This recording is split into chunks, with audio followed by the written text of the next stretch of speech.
मेरा नाम सुनील है और मैं आप सभी का हमारे YouTube चैनल विनायक क्लासेस पीपा सिटी में हार्दिक स्वागत करता हूं। आज हम बात करेंगे पास्ट टेंस के तीसरे प्रकार की, जिसका नाम है पास्ट परफेक्ट टेंस। ठीक है, और पास्ट परफेक्ट टेंस में सबसे पहले हम बात करेंगे हेल्पिंग वर्ब यानी कि सहायक क्रिया। पास्ट परफेक्ट टेंस की हेल्पिंग वर्ब है हैड, और जो हैड है उसका प्रयोग सिंगुलर सब्जेक्ट और प्लूरल सब्जेक्ट दोनों के साथ होता है। यानी कि यदि सब्जेक्ट सिंगुलर है तो भी हम हैड का प्रयोग करेंगे, और यदि सब्जेक्ट प्लूरल है तो भी हम हेल्पिंग वर्ब हैड का प्रयोग करेंगे। फिर हम आगे बात करते हैं मेन वर्ब यानी कि मुख्य क्रिया।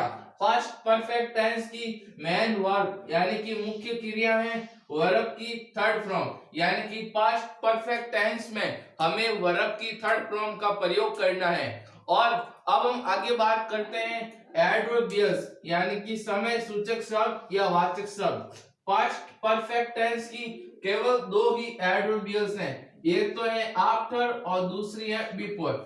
आफ्टर का अर्थ होता है बाद में और बिफोर का अर्थ होता है पहले।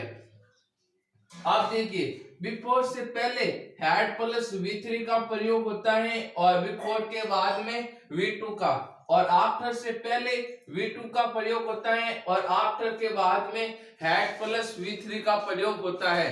अब देखिए, अब इस नियम को याद करने की मैंने ट्रिक्स बनाई है कि बिफोर का अर्थ क्या होता है पहले, तो हमें बिफोर से पहले हैड प्लस V3 का प्रयोग करना है। और आफ्टर का अर्थ क्या होता है बाद में, यानी कि आफ्टर के बाद में हमें हैड प्लस V3 का प्रयोग करना है। ठीक है, और अब इस नियम को और भी अच्छी तरीके से समझने के लिए हम कुछ एग्जांपल्स लेते हैं, लेकिन उससे पहले एक बार आप इसका स्क्रीनशॉट ले लीजिए। अब हम कुछ एग्जांपल्स लेते हैं ताकि आपको नियम आसानी से याद हो सके। तो हमारा पहला एग्जांपल है द पियोन खाली जगह ring bell before I reached school. यानी पहले वाक्य का हिंदी अर्थ क्या होगा कि मेरे विद्यालय पहुंचने से पहले चपरासी घंटी बजा चुका था।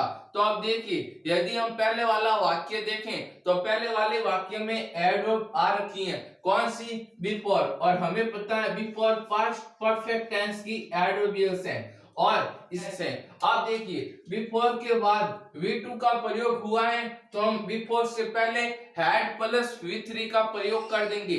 अब चाहिए सब्जेक्ट के पास, सब्जेक्ट क्या है, सिंगुलर है, और हमें पता है कि सब्जेक्ट चाहे सिंगुलर हो या सब्जेक्ट प्लूरल हो, पास्ट परफेक्ट टेंस में दोनों के लिए, यानी कि सब्जेक्ट चाहे सिंगुलर हो या प्लूरल हो, दोनों के लिए हम खाली जगह में हैड प्लस V3 का प्रयोग करते हैं। तो खाली जगह में क्या भर देंगे, हैड, फिर वर्ब की थर्ड फॉर्म, वर्ब दे रखी है रिंग जिसका अर्थ होता है बजाना, इसकी हम थर्ड फॉर्म लिख देंगे तो यहां पर आ जाएगा रंग, हैड रंग। एक और एग्जांपल लेते हैं, एग्जांपल नंबर 2, द ट्रेन खाली जगह come after I had reached station. यानी कि मेरे स्टेशन पहुंचने के बाद जो रेलगाड़ी है वो स्टेशन पर आई। अब देखिए, पहले वाला वाक्य देखें तो पहले वाले वाक्य में एडवर्ब आ रखी है, कौन सी, आफ्टर, और हमें पता है आफ्टर कौन से टेंस की एडवर्बियल्स हैं, पास्ट परफेक्ट टेंस की एडवर्बियल्स हैं। यानी कि हमें कंफर्म हो गया कि दूसरे वाक्य में पास्ट परफेक्ट टेंस का प्रयोग करना है। अब देखिए, आफ्टर के बाद हैड प्लस V3 का प्रयोग हुआ है, और हमें पता है यदि आफ्टर के बाद हैड प्लस V3 का प्रयोग हो तो आफ्टर से पहले V2 का प्रयोग करेंगे। और अब चाहिए सब्जेक्ट के पास, सब्जेक्ट क्या है, सिंगुलर है, हमें पता है सब्जेक्ट चाहे सिंगुलर हो या प्लूरल हो, पास्ट सिंपल टेंस में दोनों के लिए V2 का प्रयोग होता है।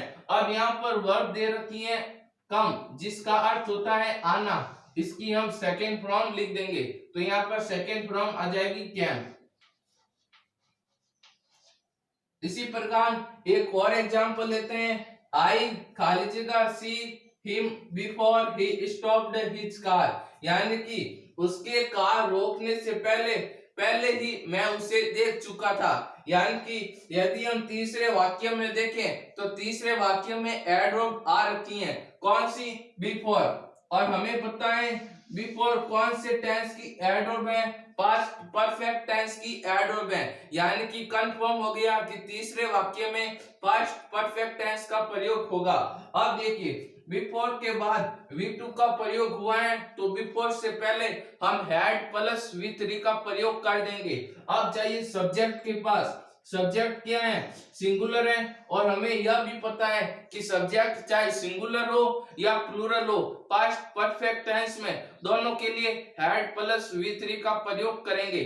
तो खाली जगह में हम हैड प्लस V3 का प्रयोग कर देंगे। तो यहाँ पर आ जाएगा हैड, फिर वर्ब की थर्ड फॉर्म, वर्ब दे रखी है सी, जिसका अर्थ होता है देखना, इसकी हम थर्ड फॉर्म लिख देंगे। तो यहाँ पर आ जाएगा सीन।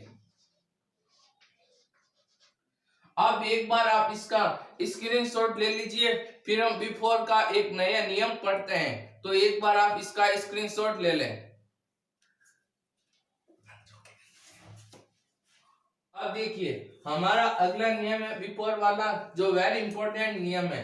अब यहाँ तक तो आप सभी ने पढ़ा है कि बिफोर से पहले हैड प्लस V3 का प्रयोग होता है और बिफोर के बाद में V2 का प्रयोग होता है। लेकिन यदि वाक्य के शुरुआत में बिफोर आए, यानी कि यदि वाक्य के शुरुआत में यानी कि सेंटेंस के शुरुआत में बिफोर आए, तब वाक्य के पहले भाग में V2 यानी कि पास्ट सिंपल टेंस का प्रयोग होगा और वाक्य के दूसरे भाग में पास्ट परफेक्ट टेंस यानी हैड प्लस V3 का प्रयोग करेंगे। और एक चीज मैं आपको बता दूं, जब वाक्य के शुरुआत में बिफोर आए तब दोनों सेंटेंसों के मध्य कॉमा आना बहुत जरूरी है। यानी कि दोनों सेंटेंसों के मध्य कॉमा लगाना बहुत ही जरूरी है। अब इस नियम को और भी अच्छी तरीके से समझने के लिए हम एक एग्जांपल लेते हैं। जैसे एग्जांपल नंबर 1 है, बिफोर ही खाली जगह understand anything comma the robber had fled. यानी पहले वाले वाक्य का हिंदी अर्थ क्या होगा कि उसके कुछ समझने से पहले ही जो लुटेरे थे वो भाग गए। यानी कि आप देखिए कि उसके कुछ समझने से पहले ही लुटेरे भाग गए। तो अब देखिए पहले वाले वाक्य में बिफोर वाक्य के शुरुआत में आ रखा है और हमारा नियम है जब वाक्य की शुरुआत में बिफोर आए तब वाक्य के पहले भाग में V2 यानी पास्ट सिंपल टेंस का प्रयोग होगा और वाक्य के दूसरे भाग में हैड प्लस V3 यानी पास्ट परफेक्ट टेंस का प्रयोग होगा।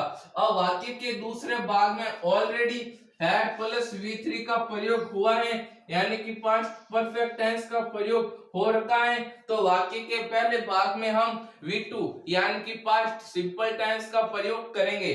अब देखिए अब जाइए सब्जेक्ट के पास। सब्जेक्ट क्या है? सिंगुलर है और हमें पता है सब्जेक्ट चाहे सिंगुलर हो या सब्जेक्ट प्लूरल हो, पास्ट सिंपल टेंस में दोनों सब्जेक्ट यानी कि एक वचन करता हो या बहुवचन करता हो, दोनों के लिए हम V2 का प्रयोग करेंगे। कब? पास्ट सिंपल टेंस में। ठीक है। अब देखिए यहाँ पर वर्ब दे रखी है अंडरस्टैंड, जिसका अर्थ होता है समझना। इसकी हम सेकेंड फॉर्म लिख देंगे। तो यहाँ पर आ जाएगा अंडरस्टूड।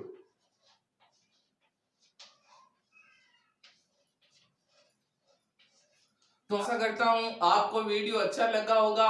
यदि वीडियो अच्छा लगा है तो प्लीज लाइक करें, शेयर करें और हमारे YouTube चैनल विनायक क्लासेज पीपा सिटी पर सब्सक्राइब करें ताकि और भी ऐसे शानदार वीडियो आप देखते रहें। Thank you. कल हम बात करेंगे पास्ट टेंस के चौथे प्रकार की, जिसका नाम है past perfect continue tense. Thank you.